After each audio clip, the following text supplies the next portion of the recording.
And now we're going to do the Square Register so that you can understand how that works. It's a little bit more complicated than it was last year because of the new credit card laws and with the new chip cards and all that, but we're going to go through all that with you right now. So, of course, everyone will get an iPad whenever you're at a cash zone or cash register. So this is, of course, the iPad. This is the old swiper, and each person is going to get an old swiper as well as the new swipe pad. The new swipe pad allows us to use Apple Pay. It allows us to use credit cards and chip cards and all that kind of stuff. So essentially, we're going to go ahead and sign into the account that you created.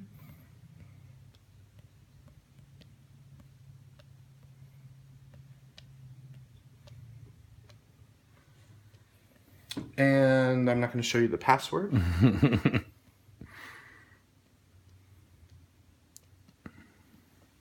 Okay, so now we are signing into the Square Register. It's very user-friendly and it's actually very easy to use, but there's a couple of things that you want to try and not miss. We're going to start with the drink tickets.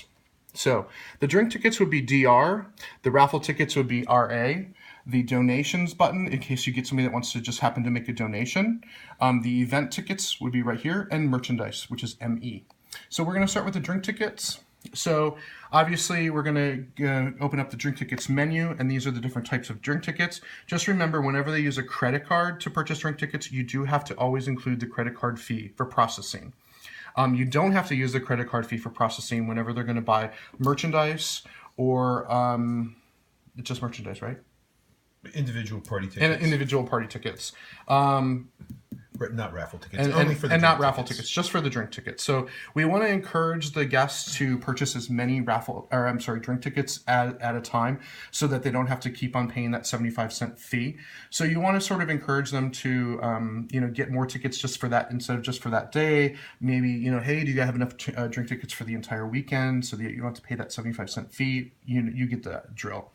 So if we look at the drink tickets menu, which is right here, so the $3 is the blue ticket, which is blue. Then we have green, which is the well and domestic.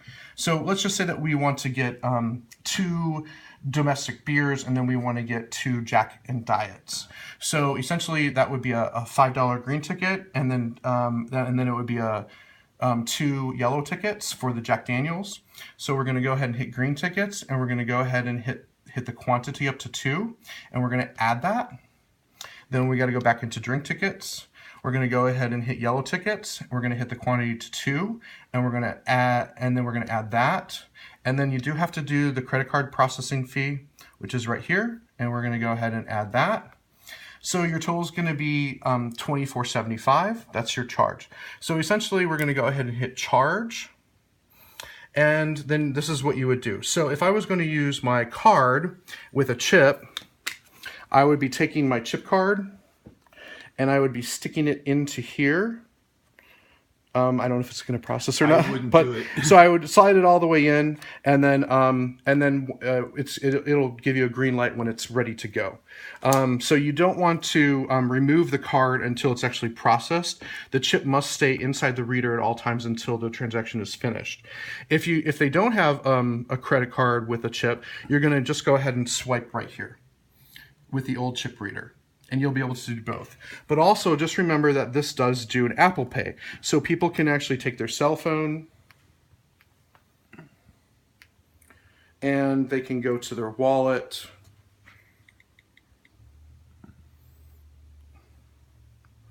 and then they can go ahead and choose their credit card of their choice. They hit their credit card, they hold it right here next to the reader, and it will automatically pick up the information directly from their smartphone to go ahead and process the payment, okay? And it's pretty much follows through. It's very simple. They will sign with their finger, and then it'll ask them if they would like an email receipt. Most people will probably say no, but if they do want an email receipt, you'll have to add that to it if it's not already logged to their card and tracked with their card. Okay. So it allows you to split. So let's just say that we want to split the transaction. We can split. We can go ahead and do cash, and we can put in the amount of cash, and then we can use the credit card to take care of the rest of it. So it just depends on how they want to pay. But it's a very simple system. It's very user friendly and allows them to pay in multiple types of tender, and it's very easy to use. And of course, if you want to cancel the transaction, then What if they want to pay cash?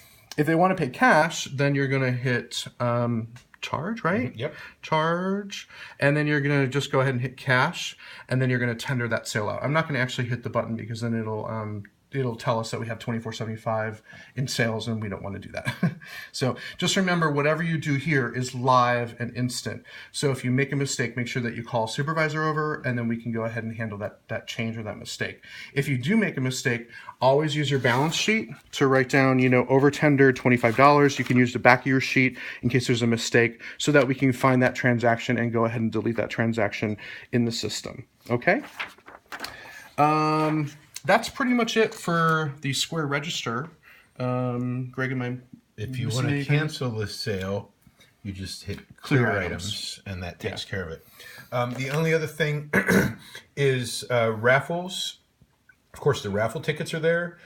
When we do the jock auction, quite often someone will maybe bid $75 for a jock, and they want to pay with a credit card. So we would simply take the jock auction, and we would say that they got 75 $1 jock auctions there and save it. So you might get somebody who bought a jock for $100. So, and you might be that person who's cashing out that sale at the cash table during that event on Saturday night. So that's how you would get to $75 for pains for something. Right. And then, of course, if there was something obscure, you can always just use the donation button, and then you could always just hit donation. And then, how did you do that? You just hit that item on the register, and you can either add more, or you can just change it and make it 100. Whoops, that's 1,000. 1,000. That works. And then you can put a note in here that says where the money came from. Who knows? So just remember that your pads do need to be plugged in, during the time that you're sitting at the table. So you got to make sure that you have a plug for that. And then we will supply the lightning plugs for the iPads as well. So each cash person is going to probably have to have at least 2 plugs to be plugged into their system. As far as connecting to the Wi-Fi, we are going to have a dedicated network this year just for us, for our check-in and for our point of sale systems, so that we don't have to be concerned about not having Wi-Fi to put our transactions through, as well as our Square, our code reader for the people who are at the door scanning badges. So we will have supervisors standing by at all times, just to make sure that you don't have any questions up here. And so if you have a problem or you run into a situation, just remember guest service is the #1 priority. Don't get upset. We can fix any problems or issues. We're not going to hold you accountable or liable for anything. We just want to make sure that things go smoothly as possible. Just remember, a smile goes a very long way. Have a good day.